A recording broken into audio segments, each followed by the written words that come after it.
I was watching the Mr. Beast documentary, or just kind of like the rise of Mr. Beast. And he talks about how when he got his first $10,000 check, he gave it to a homeless guy, right? He had an endorsement deal and he gave it all away. And I was like, God, how selfless is that? Like, I'm like in tears, holding the tears back about this guy. It's funny how the universe gives you exactly what you need. Like, he's not rich, but he gave like $10,000 for a young kid. He's worked so many years so hard to just finally get this big payday. And then he gave it all away. And it's not just, we make money and we get to have cool lives. It's, we make money, we have cool lives, and we get to do cool things for other people.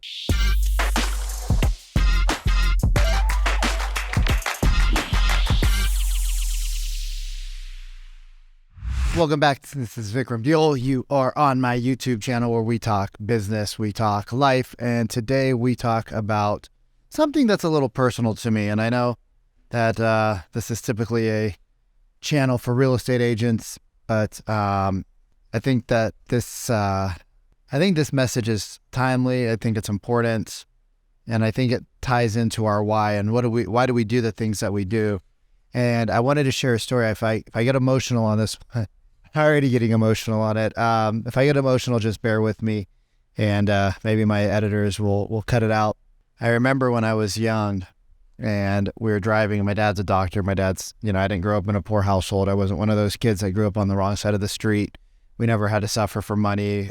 We different reasons why we suffered for money in our family, but never because of a lack of money. It was more of just parental styles. And I remember one day, I must have maybe 9 or 10 years old, and my parents just bought this new Toyota van. It was this disaster of a shipping to get it to us. Just this insane story, but we're in the van, and the vans had the seats that flipped around back in the day. It was super cool, and it was a Toyota, and it was like, wow, super special. And we're driving down the street, and it's in the middle of winter in Central California, which is cold. And it doesn't rain a lot there, but it was like drizzling that day.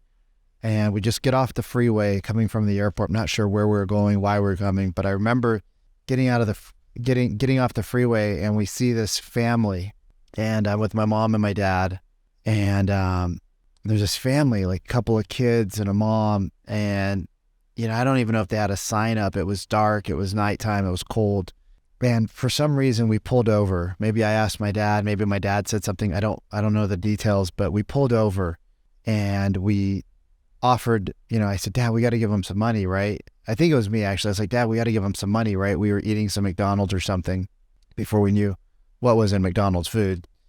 And before my dad got onto not on a doctor track, but a wellness track. Another story, another day.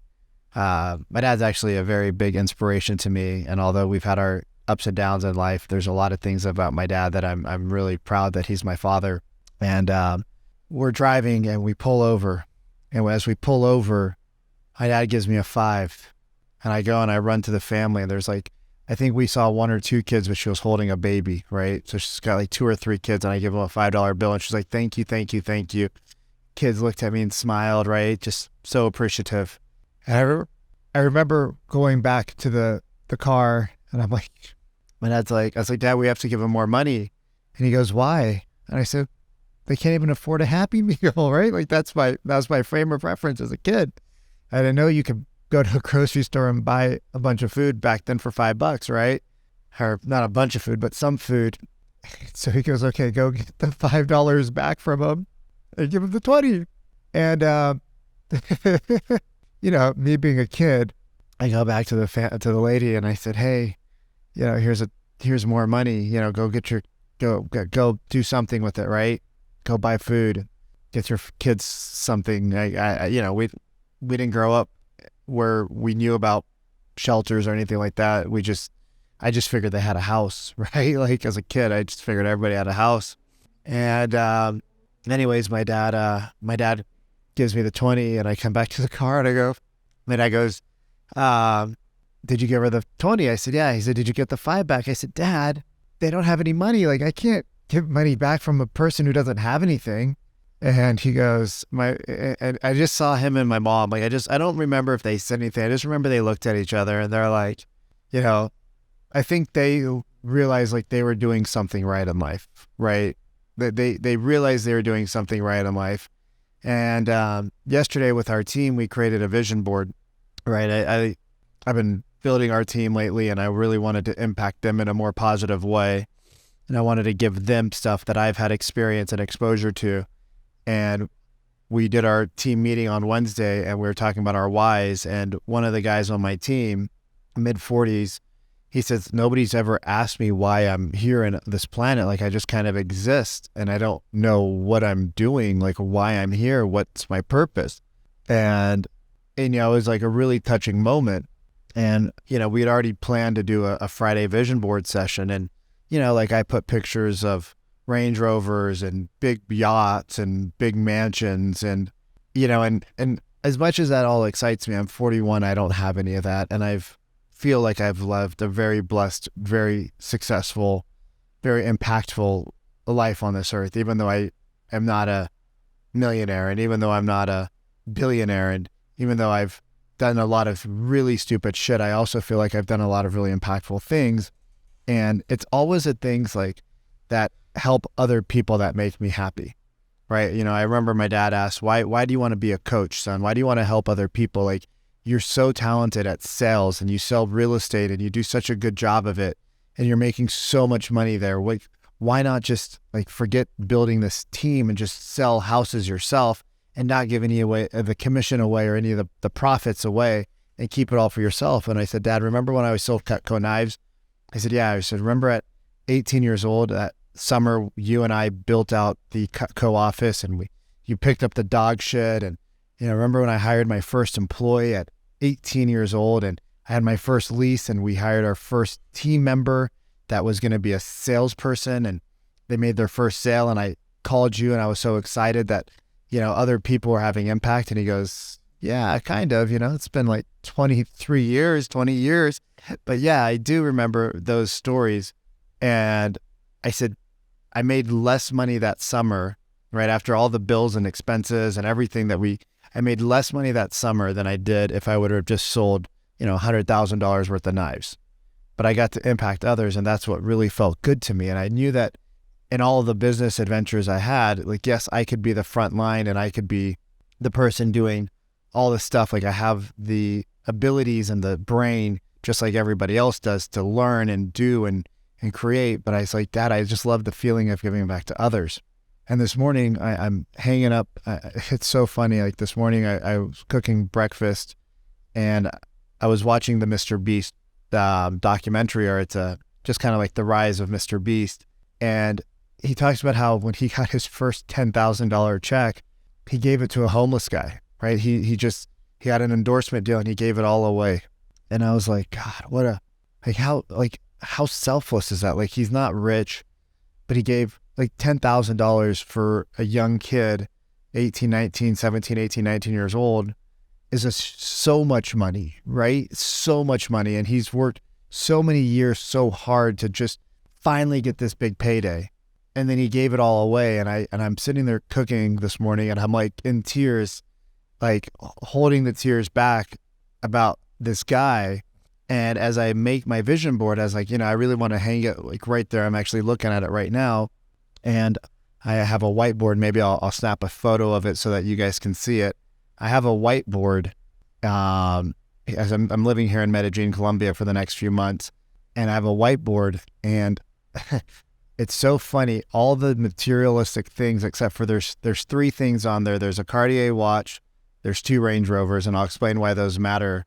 But as I look at the whiteboard, it's just actually not a vision board. It's a board about like reminding me of who I am more and just like what I want more of in my life.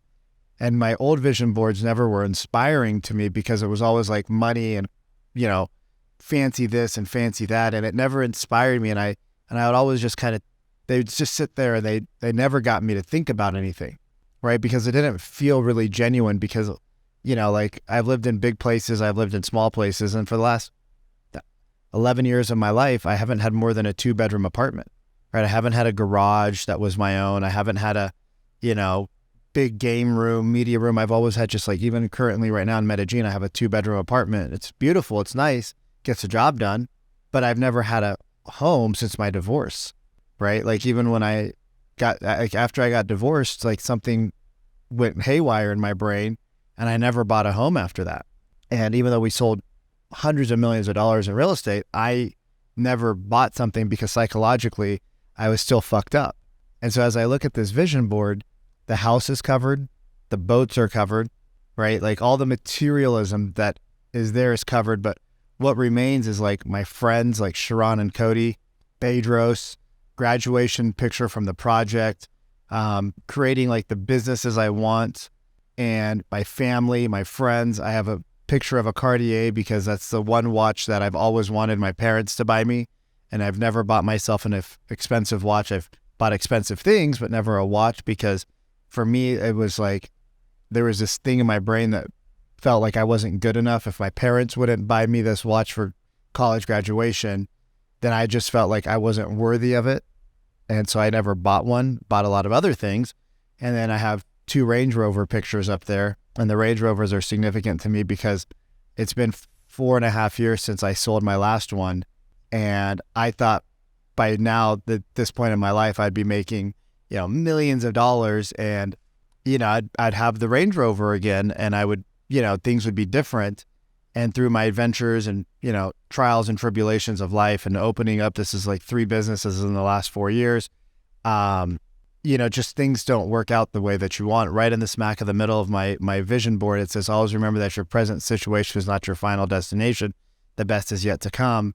And then there's a picture of me when I was 17 in a suit and tie with like my mentors getting the promotion for my Cutco career, and a picture of my parents, me and my dad in our lifetime. As much as I love him and idolize him and admire him, there's been about 10 or 11 years where we didn't talk to each other over the combined 40 years that I've been alive, right? That's 25% of our life that we haven't spent together. That's a long time, so sometimes when we travel, like, we'll just, me and my parents will, if it's just the 3 of us, we'll split a room.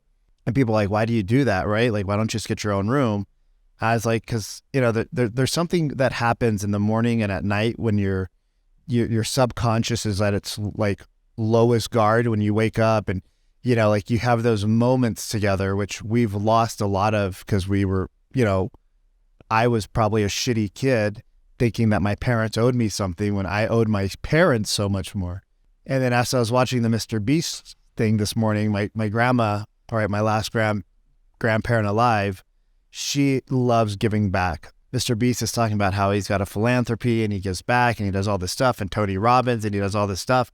And my grandma's the type of person who saves the bread from the dinner, and then the next morning she'll go drive around, or now she has some, typically like somebody, not as much as anymore, but she would find one of these kids that she knew growing up that got in trouble, went to jail, have problems, have parent issues, have mental issues, and she'll have this kid drive her around, and then she'll give food out to the homeless, or she'll have the kid do some work around the house, and then she'll pay him with a little bit of money and food and love.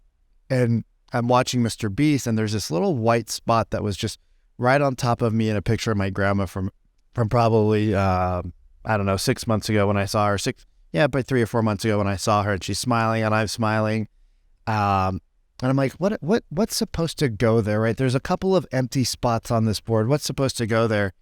And as I'm watching Mr. Beast, and I'm like, oh my God, like my grandma would be the perfect person to have a philanthropy.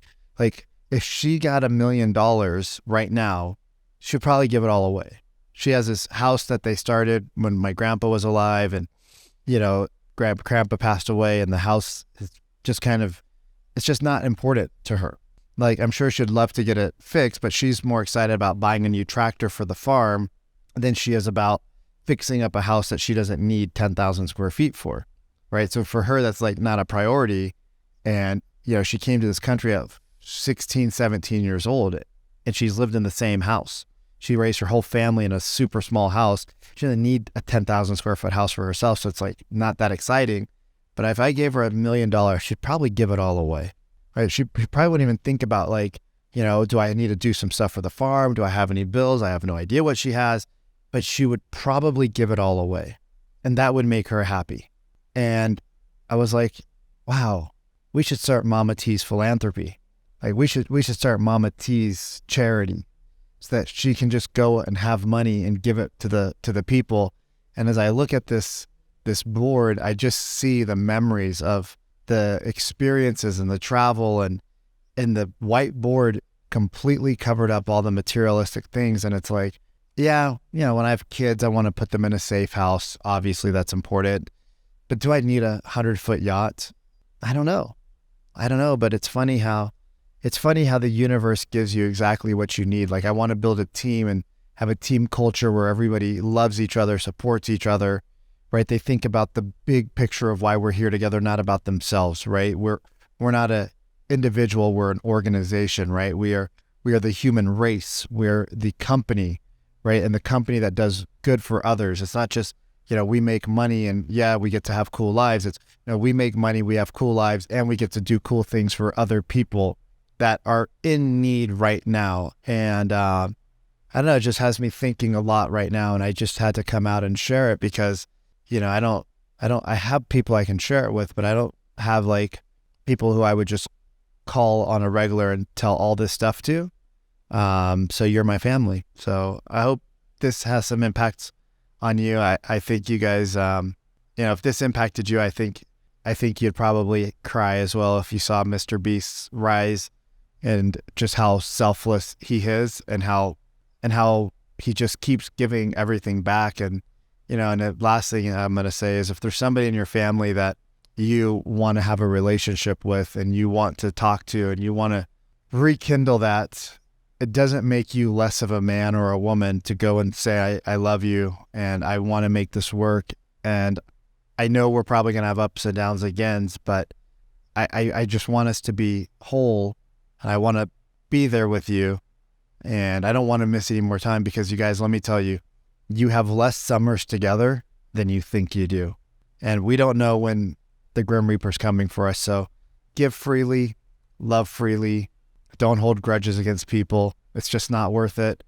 And if this has any impact with you and you guys want to go to Instagram and send a message about maybe something that you've gone through in your life that's impacted you, my handle's down in the thingamabopper below. Anyways, thank you so much for listening. I love you. Have a good day.